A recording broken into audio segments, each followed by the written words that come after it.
Chapter 4. Shokin. In February 2015, Viktor Shokin becomes Prosecutor General of Ukraine. Within a matter of months, his stewardship of the nation's nascent anti-corruption campaign is in turmoil, with law enforcement raiding the homes of two of his top prosecutors in July 2015 and finding there millions of dollars worth of diamonds and cash. A discovery, USA Today will note, that suggests the pair had been taking bribes. When one of Shokin's deputies, Vitaly Kaska, initiates an investigation of what becomes known in Ukraine as the Diamond Prosecutor's case, he shortly thereafter feels compelled, or is forced, to resign his post, on his way out calling Shokin's office a hotbed of corruption and a political instrument. Shokin also receives significant international scrutiny for actions he takes to help, not harm, as Trump will later falsely claim, the Ukrainian natural gas company for which Joe Biden's son Hunter works, Burisma, with USA Today reporting that Shokin's office stepped in to help Mykola Zlochevsky, the head of Burisma. British authorities had frozen $23 million in a money laundering probe, but Shokin's office failed to send documents to British authorities needed to prosecute Zlochevsky. The case eventually unraveled and the assets were unfrozen. Significantly, Zlochevsky had been facing, as the Washington Post reports in May 2019, the prospect of prosecution alongside other former officials from the toppled pro-Moscow government of Viktor Yanukovych, suggesting that had Shokin proceeded with the Zlochevsky case, it might have harmed the Kremlin's interests, or, even closer to Trump's sphere of concern, those of Yanukovych's former right-hand man, Paul Manafort. Zlochevsky's former role in Ukrainian government positions that influenced the issuing of natural gas production and exploration licenses, along with his subsequent stewardship of one of the biggest gas producers in the nation, also risks the involvement of his case with another individual whose path has crossed with Trump's in ways potentially injurious to the president, Dmitry Firtash. According to a September 2019 MSNBC report, at the time Manafort joins the Trump campaign, he owes millions of dollars to Firtash. In addition to being one of Manafort's creditors, Firtash is rich almost beyond belief at the time Shokin is considering prosecuting Zlochevsky, and rich, MSNBC reports, specifically because Vladimir Putin made him so. As the cable news outlet details, one of the motherlode corruption stories of Ukraine and Russian foreign influence is that for years, the Kremlin insisted their guy in Ukraine, Dmitry Firtash, would be given a cut of every cubic inch of natural gas that Russia pumped through Ukraine on its way to Europe. Shokin's protection of Zlochevsky, possible only for as long as Shokin stays in his uniquely powerful position as Ukraine's prosecutor general, is consequently a significant boon to Firtash, Manafort, and Putin, inasmuch as it ensures that the business dealings of these men in and around Ukraine's energy markets remain hidden. One of many questions Shokin's inaction on the Zlochevsky case keeps hidden from view, as it ensures that Zlochevsky's pre-Burisma handling of gas licenses in Ukraine will never receive public scrutiny, is why the Kremlin needed Firtash to act as a highly paid middleman in the transshipment of Russian gas through Ukraine. As MSNBC notes, Firtash did not do anything to earn that money. He was just the artificially installed middleman who got paid billions of dollars a year in pure profit just at the Kremlin's direction. The Kremlin was in essence saying to Ukraine, "You want Russian gas to transit your country? You will have Dmitry Firtash take a cut of all of it." That Firtash then spent his billions in Kremlin largesse to prop up a pro-Kremlin political party in Ukraine, the Party of Regions, whose chief foreign advisor was Paul Manafort, means that Putin was indirectly, through Firtash, paying Manafort's salary. This arrangement would be consistent with Putin's interests, given Manafort's concurrent work, financed by Kremlin agent Oleg Deripaska, to advance the Russian president's cause in the United States and elsewhere. USA Today reports that Shokin was ousted for the opposite reason Trump and his allies claim. It was because Shokin wasn't pursuing corruption among the country's politicians, according to a Ukrainian official and 4 former American officials who specialized in Ukraine and Europe. Shokin's unwillingness to prosecute corruption in Ukraine eventually became so infamous both within and without Ukraine that it resulted in public protests and international pressure to fire him from European diplomats, the International Monetary Fund, and other international organizations, as well as civil society organizations in Ukraine. Shokin was ultimately removed from office by the Ukrainian parliament. Trump and his allies' claims about Shokin's firings are contradicted by the facts of the Ukrainian prosecutor's ouster in almost every particular. Whereas Trump and his personal attorney Rudy Giuliani claim Biden threatened to withhold aid to Ukraine to quash Shokin's investigation into Burisma Holdings and its owner, oligarch Mykola Zlochevsky. In fact, Shokin, as noted, assisted rather than hindered Zlochevsky's evasion of justice for his alleged crimes. Whereas Trump and Giuliani assert that Shokin's exercise of prosecutorial discretion sought to aid Hunter Biden by turning a blind eye to his alleged malfeasance, in fact, USA Today reports that Burisma Holdings was not under scrutiny at the time Joe Biden called for Shokin's ouster, according to the National Anti-Corruption Bureau of Ukraine, an independent agency set up in 2014 that has worked closely with the FBI. Whereas Trump and Giuliani contend that Hunter Biden's actions while on Burisma's board were in some unspecified way corrupt, in fact, when Shokin briefly investigated Burisma, it was via a probe focused on a period before Hunter Biden joined the company. Indeed, Shokin's review of Burisma's Ministry of Ecology permits considered only the period from 2010 to 2012. Hunter Biden did not join the company until 2014, USA Today reports, and even Shokin's successor, a prosecutor publicly spoken of with admiration by both Trump and Giuliani, named Yuri Lutsenko, will eventually admit that there is no evidence Hunter Biden did anything wrong, saying in a statement to the press that Biden's son did not violate any Ukrainian laws. While Shokin's successor Lutsenko will keep the Burisma investigation in a dormant but not yet closed status after he becomes Prosecutor General in 2016, Ambassador Marie Yovanovitch will tell Congress in October 2019 that this was not because Lutsenko intended to, or felt he had the evidence to, reopen an investigation into Burisma, but rather for strategic reasons. It was frankly politically useful to keep that company, Burisma, hanging on a hook, Yovanovitch will tell Congress. When former Ukrainian President Petro Poroshenko is asked directly whether Biden ever requested that the Ukrainian government open or close any individual criminal cases, Poroshenko will answer that the former U.S. Vice President did not.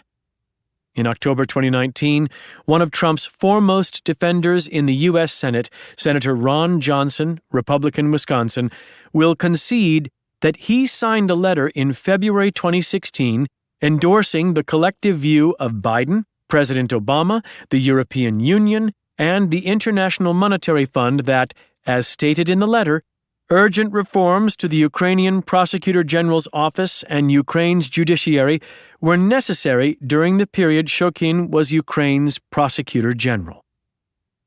Trump and Giuliani's claims that Hunter Biden's position at Burisma was unusual will also turn out to be false. USA Today reports that, according to former U.S. Ambassador to Ukraine Stephen Pfeiffer, it's not unusual for Ukrainian companies to bring on high-profile people from the West, with USA Today offering in support of Pfeiffer's observation the fact that Cofer Black, who served as Republican President George W. Bush's counterterrorism chief, joined Burisma's board in 2017.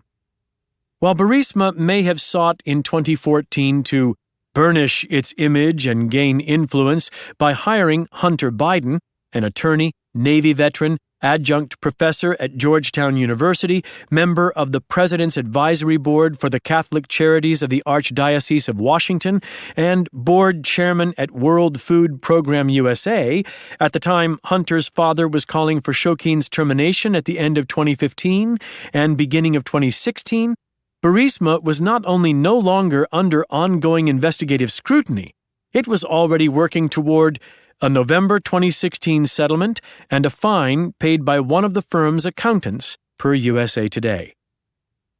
The effort by Biden and much of the West to force Shokin out of office, according to the former National Security Council, NSC Senior Director for European Affairs Charlie Kupchan, was intended to push the Ukrainian government to clean up the corruption in Ukraine, partly because it was that corruption that allowed Russia to manipulate the country politically and economically. While Ambassador Pfeiffer criticizes the appearance of impropriety created by Hunter Biden having joined Burisma approximately a year before his father began spearheading the Obama administration's Ukraine policy, USA Today reports that the international effort to remove Shokin began months before Joe Biden stepped into the spotlight on Ukraine, and was part of a massive campaign by European and U.S. officials to clean up Ukraine's corruption and force out a prosecutor who had, according to former Deputy Assistant Secretary of Defense Mike Carpenter, played the role of protecting the vested interests in the Ukrainian system. Shokin never went after any corrupt individuals at all, never prosecuted any high-profile cases of corruption. Indeed, by September 2015, just over 7 months into Shokin's tenure, the U.S. ambassador to Ukraine at the time, Jeffrey Pyatt, was declaring in a speech in Odessa that, rather than supporting Ukraine's reforms and working to root out corruption, corrupt actors within the Prosecutor General's office are making things worse by openly and aggressively undermining reform. The next month, Assistant Secretary of State Victoria Nuland testified before the Senate Foreign Relations Committee that critical to Ukraine's future was imprisoning dirty personnel in the Prosecutor General's office. In June 2016, Firtash business associate and indispensable Putin ally Oleg Deripaska would be caught on camera by his self-identified mistress Nastya Rybka, telling the Deputy Prime Minister of the Russian Federation Sergei Prikhodko that Nuland, still aggressively seeking in mid-2016 a cleaning up of Ukraine's Prosecutor General's office, was the chief reason for the Kremlin's bad relations with America. A startling claim that underscores how, like much else in Nuland's policy portfolio, her opposition to corruption in Ukraine likely irked the Kremlin significantly. At the time of Deripaska's private, secretly recorded complaint about Nuland, one not revealed publicly until February 2018, Nuland's and others' efforts to rid the Ukrainian Prosecutor General's office of corruption had, just months earlier, resulted in Shokin's firing. In December 2018, Lev Parnas helps to connect Giuliani via Skype with former Ukrainian Prosecutor General Viktor Shokin, according to The New Yorker and Just Security. Despite the basis for Shokin's firing being that he was lax in pursuing corruption, when Shokin speaks to Giuliani over Skype a second time on January 23, 2019, again at Parnas's orchestration, he will, per The New Yorker, falsely claim that he was fired because he wanted to investigate Burisma. Parnas will later append to this falsehood an equally false public claim that Shokin, rather than being fired by Ukraine's parliament during the Poroshenko administration, basically stepped down to save the country from Joe Biden's wrath. According to Just Security, the participants in Giuliani's January 2019 call with Shokin include not just Parnas, but also Fruman and a man named George Boyle, a former NYPD detective who works for Giuliani Partners. Giuliani will subsequently say that he was first put in contact with Parnas by a well-known investigator. He does not say whether the investigator in question was Boyle. The reason Giuliani must Skype with Shokin in January 2019 rather than meet him face-to-face is that he has been unsuccessful in petitioning both the State Department and the White House, the latter in the person of Robert Blair, an aide to Trump's acting Chief of Staff Mick Mulvaney, to grant Shokin a visa so he can come to the United States and divulge information about Biden.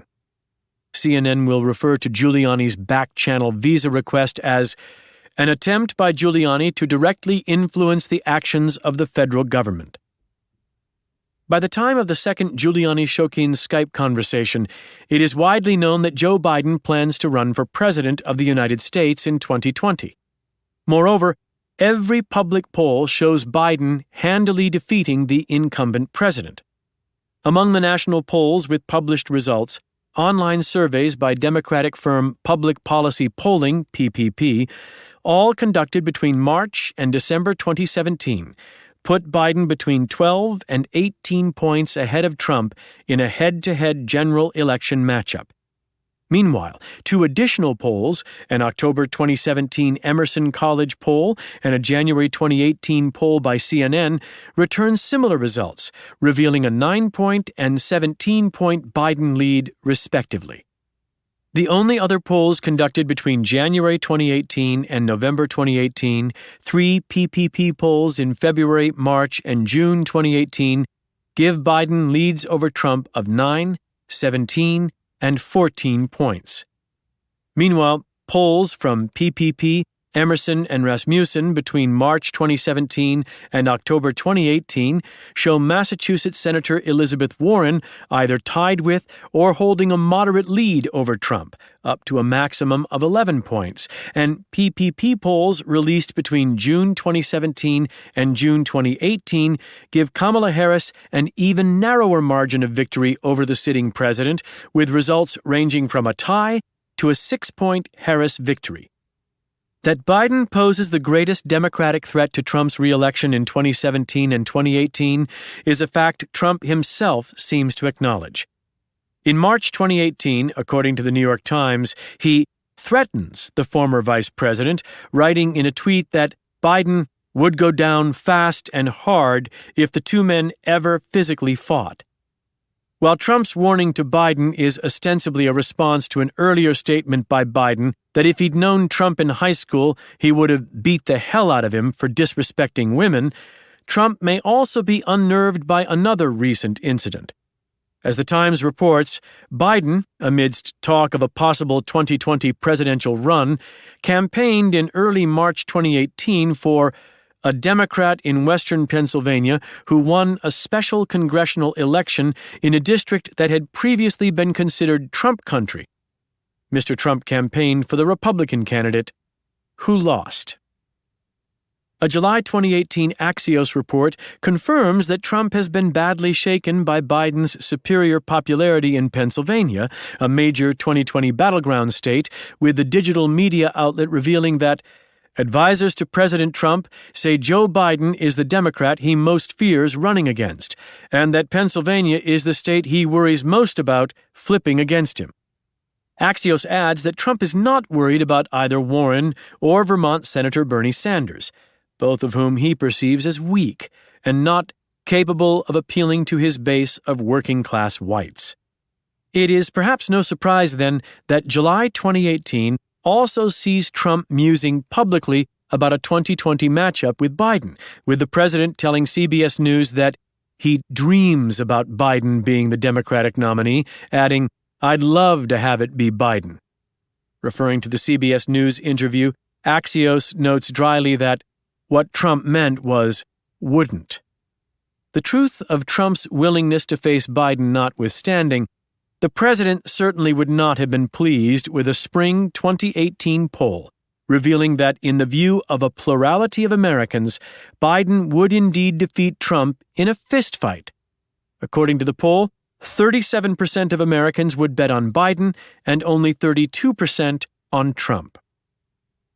In September 2019, Politico reports that in the 3 months prior to Trump's now infamous July 25, 2019 phone call with Volodymyr Zelensky, the president suffered from Biden mania and was extraordinarily preoccupied with the former vice president, devoting an inordinate amount of time to deriding him publicly. This includes more than 60 retweets bashing Biden following the decision of the nation's largest firefighters union to endorse Biden for president. In late May 2019, Trump goes so far as to quote an enemy of the United States, Kim Jong-un, for the premise that, as Trump puts it, Joe Biden is a low IQ individual. He probably is, based on his record. I think I agree with Kim Jong-un on that. By then, Politico observes, news reports had surfaced about an internal 17-state March polling project that showed the president losing to Biden in key Rust Belt states that were essential to his 2016 victory. By mid-June, Trump will have fired the pollsters involved in the poll, blaming them for leaks.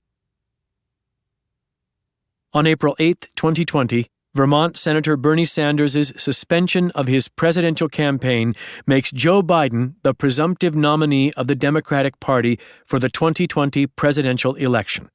Precisely the eventuality Trump and his political team had been anticipating and preparing for since spring 2018.